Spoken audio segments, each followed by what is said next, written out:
We went round the shops when the mask law came in, and what a miserable bloody experience it was.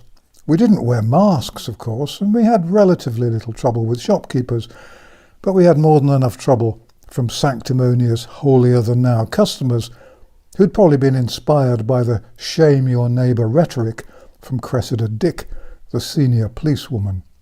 If they'd been on bicycles, they'd have had little helmets with cameras fitted to them.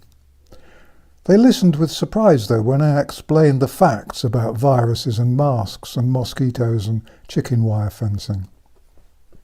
I confess, I've never been good with rules. It's something genetic and I can't help it. At school I was always in trouble, not for fighting or anything, but just for refusing to obey the rules.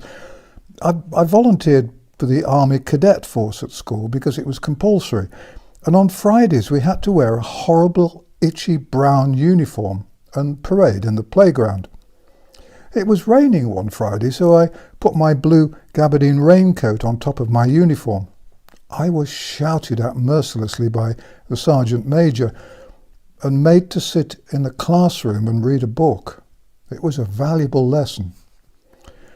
On another occasion, we went out on an initiative test at school. We were dropped in a village miles from anywhere and told to answer 20 questions on a sheet of paper we were given. I stopped off at the village shop, bought a bottle of pop and a bag of something bad for me, and the lady behind the counter answered all the questions on my sheet of paper. I then sat in a wood and watched the squirrels. I was the only one to get all 20 correct answers, and the major in charge of the cadet force asked me why the answers on my sheet of paper were in such neat, feminine writing. I told him the truth. He was very angry.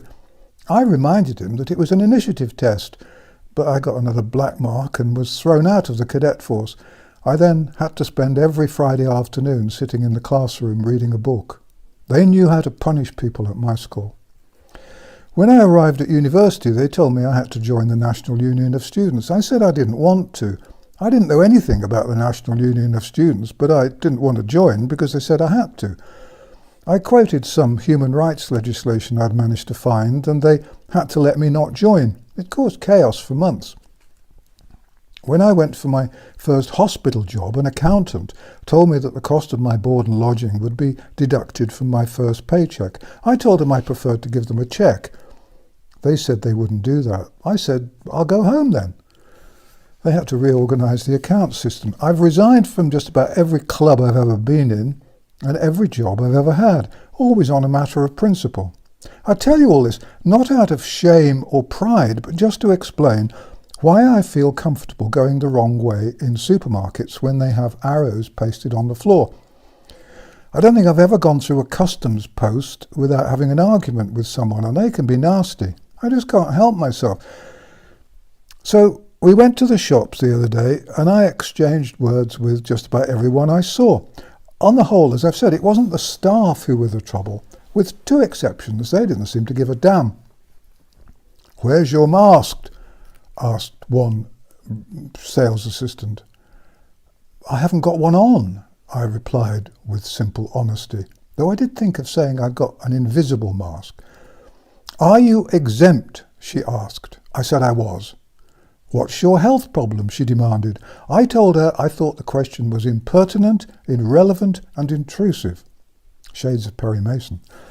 "Are you planning to discriminate against me because I have a disability?" I asked politely. "Shall I put down asthma?" she asked. "That's the usual one." And so I think she wrote asthma on her little bit of paper. The next time an assistant asked why I wasn't wearing a mask, I said that I was a homicidal psychopath and that my psychiatrist had told me that wearing a mask might trigger an attack. "But I'll wear a mask if you insist," I said sweetly. "Oh, no, that's not necessary," said the assistant very quickly. On the whole, it was the other customers who demanded to know where our masks were. I took the opportunity on each occasion to explain why masks are useless and dangerous and why our government is untrustworthy. My only other strange experience was on the pavement outside the greengrocers. "Are you waiting to go in?" asked a young man. "They say they're full and I have to wait for someone to leave," I pointed out. "Why?" asked the young man, not entirely without reason. It's the floor, I told him. It's weak, and they're worried that if too many people go in at once, it will collapse and deposit everyone in the cellar. Gosh, he said, that's terrible. And then, after a pause, he grinned at me. I'm very gullible, aren't I? He said. I told him I had an old lawnmower I could let him have very cheaply. It's an antique and probably worth thousands. You can't catch me twice, he said with an even bigger grin. It's all very silly, but it was depressing to see so many people making themselves even more stupid by wearing masks. I saw one young fellow trying to eat a piece of cake with his mask on. He was sitting outside a cafe on those couple of tables they put on the pavement. He was stuffing bits of cake round the side of his mask. We saw a woman in a mask which matched her blouse. That depressed me. Wearing a mask as a fashion item is akin to slaves wearing Christian Dior outfits while picking cotton. I saw a bookshop which had a table across the doorway with a notice saying that all customers must use a sanitizer and wear a mask. There were no customers in the shop. I thought about covering my hands with sticky sanitizer and then going into the shop and handling all the books. But I couldn't go in because I wasn't wearing my badge of shame, indoctrination and subservience. A bookshop, for heaven's sake. In one small shop, someone had stuck arrows on the floor to tell us which way to go. Naturally, I went the wrong way.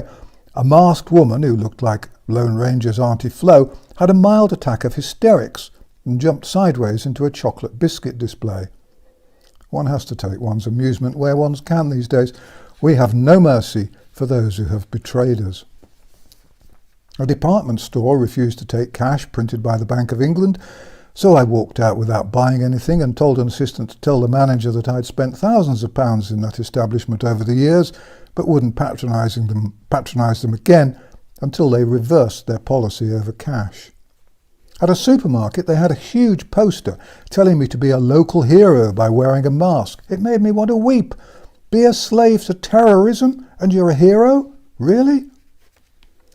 Terrorism, I hear you say? My personal definition of terrorism is politics by intimidation without moral restrictions. And if you stop and think about it for a moment, you will, I think, see that we're all currently victims of terrorism being organised by our own governments and paid for by us. In the UK, our government, which exists to serve the people, is employing a brigade of the British Army, which we pay for, to suppress the truth and stifle debate. How can this be legal, let alone morally defensible? Our lives have been taken over and are being managed in minute detail by professional experts in wartime manipulative techniques. The laws we must obey have no basis in reality and are so extraordinarily confusing that no one could understand them. The confusion, of course, is deliberate. The virus is known to affect the frail, the sick and the chronically ill, but under the law, the elderly were kept prisoner, even though they might have been as fit as fiddles, whereas many of the frail, the sick and the chronically ill were all allowed to go out, as long as they didn't have a picnic or go bowling. We're being put under house arrest for no logical reason at the whim of the government and kept there until we're allowed out. But when we are allowed out, we must keep our distance and we must walk carefully and avoid the cracks in the pavement. We must wear masks if we go into a shop or a bank or a restaurant, but not if we go into an office. We should wear masks in our own homes, but only downstairs because the virus doesn't like heights and won't go upstairs. If we go into a department store, we must wear masks on the ground floor and in the lifts, but not in the restaurant. And if there's a higher floor, we don't have to wear masks there. You can stay in a caravan as long as it's more than 18 feet long, and only 2 people at a time can travel in a car which is under 14 feet long. Swimmers must wear masks unless they're drowning. People must not share a mask unless they've been married for at least 5 years. In stores, the staff do not have to wear masks, but the customers must. But in restaurants, the staff must wear masks, but the customers don't have to. If someone goes into a takeaway wearing a mask, they must take their food outside to eat it.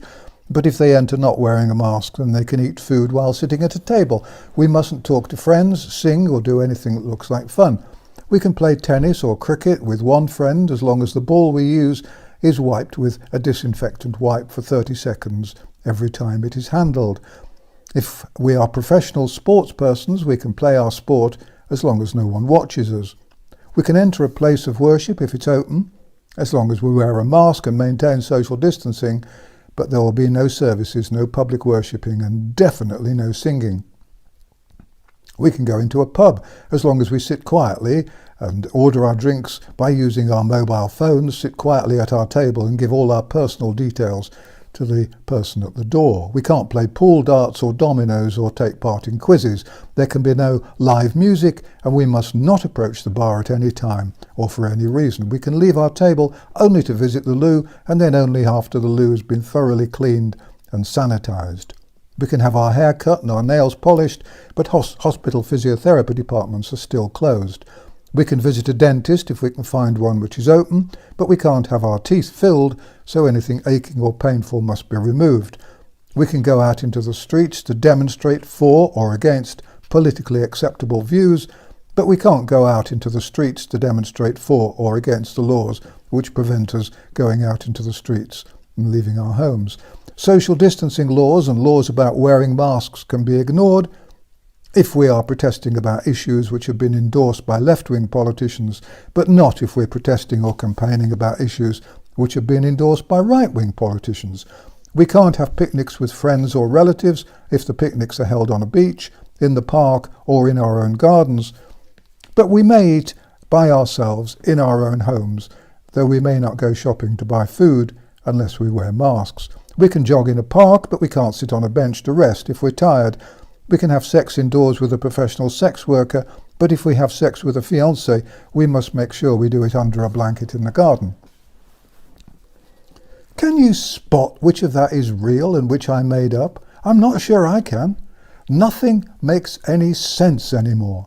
We're constantly being warned that there is worse to come. The coronavirus is about to mutate. When it does, then it will become far more dangerous.